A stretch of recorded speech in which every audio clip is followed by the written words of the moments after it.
40年前，海燈法師以一指禪功名震天下。40年後嘅今日，法師已經進入86歲高齡，仲能唔能夠再演練呢一種絕技呢？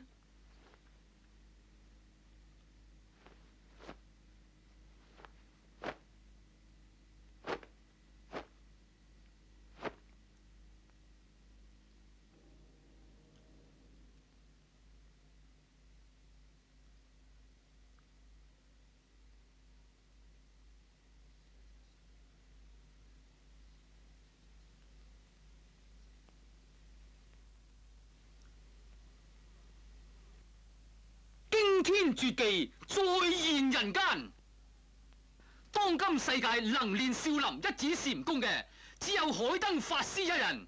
鐵杵磨成針，呢啲係偉大中國燦爛文化遺產嘅驕傲。